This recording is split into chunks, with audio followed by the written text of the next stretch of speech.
자, 이제 리액트에서 어떻게 동작하는지를 먼저 알아보고 나서 얘기를 계속 진행할게요. 먼저 얘를 주석 처리할 텐데요. 컨트롤 누르고 물음표를 누르면 이렇게 주석 처리가 되거든요. 리턴을 한번 해볼게요. 리턴을 하는데 원래는 이제 여기에서 리액트 다 create element 이 함수를 사용하는 거거든요. 그래서 여기에 타입을 넣어 주시면 돼요. div라고 할게요. 그 다음에 여기에 이제 attribute 속성을 넣어 주는데 null이라고 할게요. 그 다음에 여기에 자식을 넣어 줄 수가 있게 되거든요. 자식을 리액트입니다 라고 넣어서 한번 돌려보죠. 그러면 이렇게 나오게 돼요. 이렇게 나오게 됩니다. 보시면 아시겠지만 우리가 지금 코드를 직접 수정을 한 거거든요. 직접 리액트 크리에이트 엘리멘트를 사용해서 이렇게 넣은 거예요. 그럼 얘는 자식으로 갔다는 거 보시죠.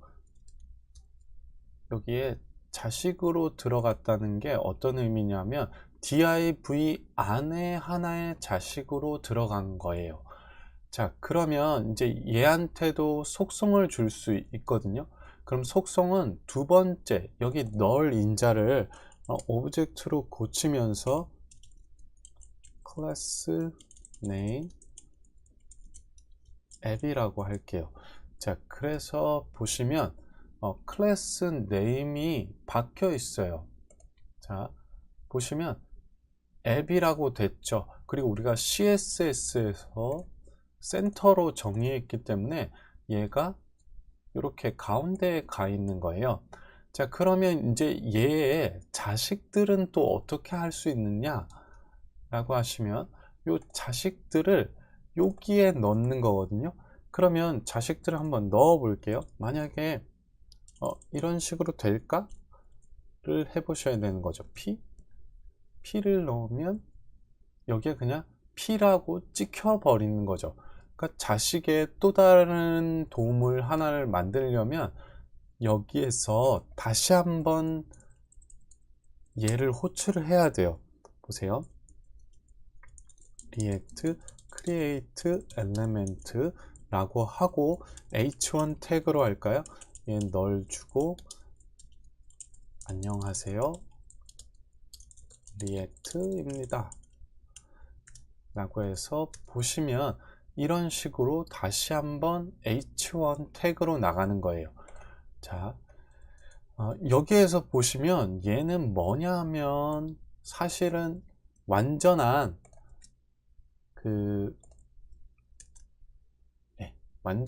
그 자바스크립트예요. 자바스크립트로 이렇게 만드는 거거든요. 만약에 이제 여기에 하나의 자식을 더 병렬적으로 추가를 해 볼까요?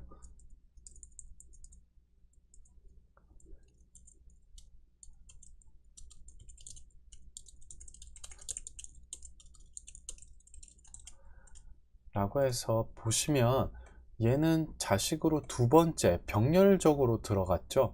이렇게 두 개가 이렇게 만들어지는 거예요. 그런데 한번 생각해 보죠. 여러분들 이런 형태로 프로그래밍 하신다면 하실 건가요? 이렇게요? 내가 이걸 병렬로 만들기 위해서 이렇게 두 개를 한꺼번에 하고 여기서 닫았다. 이런 식으로 콤마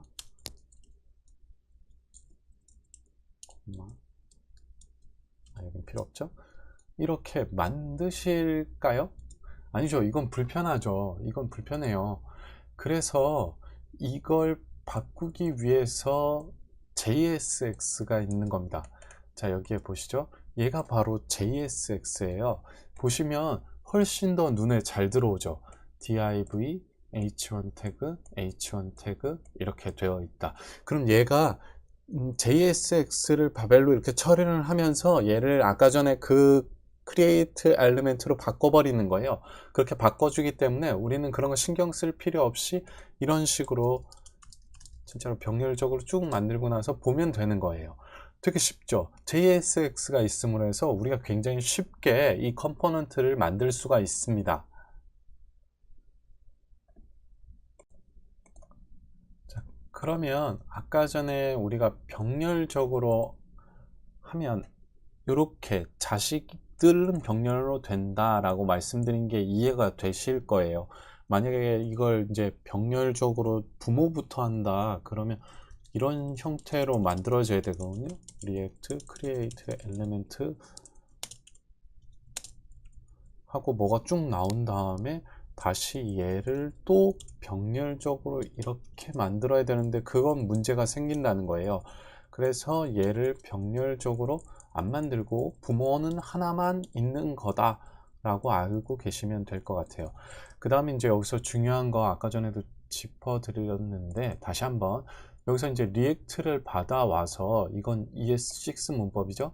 ES를 받아와서 리액트에서 컴포넌트를 이렇게 확장하는데 얘도 사실은 이제 이렇게 처리하셔도 돼요. react.component 이렇게 처리하셔도 됩니다. 그래서 여기 앱을 가지고 만드는 거예요. 자, 그러면 이제 새로운 컴포넌트 하나를 만들어 볼게요. 자, 먼저 여기 위에는 클래스 형태인데 함수형 형태로 하나 만들어 볼게요. 원래는 함수를 소문자로 쓰지만 대문자로 쓰겠습니다. 그래서 return h1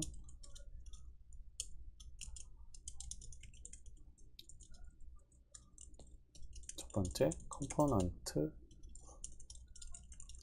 라고 하고, 자 이제 여기에서 얘를 불러볼 텐데 여기에서 person 이라고 불러볼까요? 그러면 여기에 이렇게 컴포넌트가 떠 있는 걸 확인하실 수 있어요. 컴포넌트가 떠 있죠. 자, 보시면 되게 이상할 거예요. 되게 이상하죠. 여기에서 분명히 함수의 person인데 여기에서 얘를 태그처럼 쓰고 있어요. 이게 JSX에서는 가능해요. 이런 식으로 가져가는 게 가능한데 여기서 잠깐만요. 만약에 여러분들이 여기서 소문자로 바꾼다 그러면 어떻게 되는지 한번 볼게요. 여기에서 에러가 터지는데 이게 뭐냐면 여기에서 지금 person이라고 여기에 소문자로 들어가죠. 그러면 여기에서는 에러가 안 터져요. 그런데 여기에서 에러가 터져요. 이거 잘 보시면 리액트의 컴포넌트는 그 대문자로 시작해야 돼요. 그리고 소문자로 하게 되면 일반적인 태그로 인식해요. 그렇기 때문에 여기에서 소문자로 써버렸기 때문에 진짜 실제 person이라는 태그를 찾아보는 거예요. 그런데 그런 태그는 없죠. 그렇기 때문에 에러가 터지는 거고, 이렇게 P로 또 바꾸면 그런 게 없죠. 그런 게 없어요. 그렇기 때문에 제가 어쩔 수 없이 여기에서 이 함수를 대문자로 쓴 겁니다. 자, 이건 나중에 수정하는 방법에 대해서 알려드릴게요. 자, 그 다음에 이제 펑션이라는 걸 더 이상 쓰지 않는 방법. 자, 여기에 const person을 정의하면서 얘를 arrow 펑션으로 바꿔주는 거예요. arrow 펑션으로 바꿨죠. 이건 ES6 문법입니다. ES6의 문법으로 바꿔주게 되면 얘가 똑같이 이렇게 동작을 해요. 그쵸? 첫 번째 이렇게 컴포넌트라고 떴죠. 그 다음에 얘를 여러 번 불러서 재사용할 수도 있어요. 여러 번, 세 번을 띄웠죠. 그러니까 세 개가 뜬 거예요. 이렇게 만들어 줄 수 있습니다. 그리고 이제 얘를 좀 분리를 시킬 수도 있어요. 그러니까 여기 지금 컴포넌트 안에 또 이렇게 들어가 있잖아요. 이런 게 좀 불편하기 때문에 보통은 컴포넌트 하나의 파일 안에 넣거든요. 그래서 얘를 person이라고 정의할게요. 그리고 나서 방금 전에 있었던 여기에서 얘를 잘라다가 죄송합니다. 여기에서 person에 붙여 넣을 수 있어요. 자, 그렇게 되면 얘가 이렇게 나갈 수 있거든요. 그런데 우리가 이제 새로운 컴포넌트를 만들 때 항상 주의하셔야 될 점이 리액트가 항상 그 범위 안에 있어야 돼요. 이렇게요. 범위 안에 있어야지만 얘가 JSX로 되고 export, deport, person 이라고 얘를 내보낸다. 그러니까 person을 그러니까 위에서 정의됐죠? 얘를 디폴트로 내보내겠다 라는 의미가 된 거예요. 그럼 이제 여기에서는 어떻게 쓸 수 있느냐? 이렇게 쓸 수 있어요. import 다음에 person을 가져오는데 여기에 .js를 쓰실 필요가 없어요. 이렇게 쓰게 되면 당연히 JS이기 때문에 여기서 자동으로 가져오게 되고, 디폴트 같은 경우에는 여러분들이 마음대로 이름을 정하셔도 돼요. 퍼라고 해볼게요. 그럼 얘를 퍼라고 해서 이렇게 3개를 띄워 볼게요. 그럼 이렇게 뜨거든요. 3개를 띄웠죠. 그런데 우리가 사실은 진짜 여기에서 보낸 건 person이라고 소문자였잖아요. 근데 얘를 저쪽에선 대문자로 받아서 이름까지 바꿀 수 있는 거예요. 자, 요거 이해되셔야 됩니다. 그 다음에 여기서 또 다르게 해볼게요. 그럼 여기에서 person을 바꿔서 내보낸다. 그런 경우에는 이런 식으로 처리를 하셔야 되거든요. 자, 이렇게 처리가 안 되죠? 이렇게 처리하시면 돼요. 그럼 이렇게 내보내면 어떻게 된 거냐? 저쪽에서는 이제 더 이상 받을 수가 없기 때문에 person으로 받겠다. 이때 이름은 정확하게 맞아야 돼요.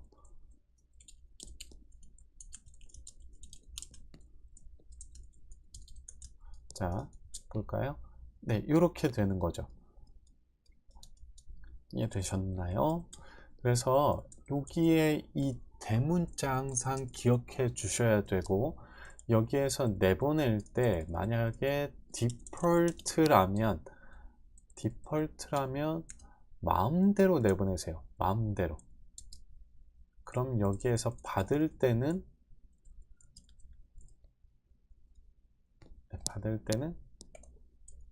마음대로 받으셔도 되는데 일반적으로는 그렇게 안 해요. 그래서 person에서 person으로 내보냈으면 이걸 여기서도 person으로 받아요. 그럼 똑같이 뜨죠? 그 다음에 여기에서 만약에 여러 컴포넌트를 한꺼번에 정의한다. 그런 경우 여기에서 얘를 my라고 할까요? 그러면 여기에서 person과 my를 내보내겠다. 이런 형태로 해주시면 돼요. 그럼 여기에서 person도 받아왔고 my도 받아와야 되죠. 그러면 person my 이런 식으로 해주시면 됩니다. 이해되셨죠? 이게 똑같으니까 이해가 잘 안 되실 수도 있겠네요. 첫 번째가 아니라 my component입니다.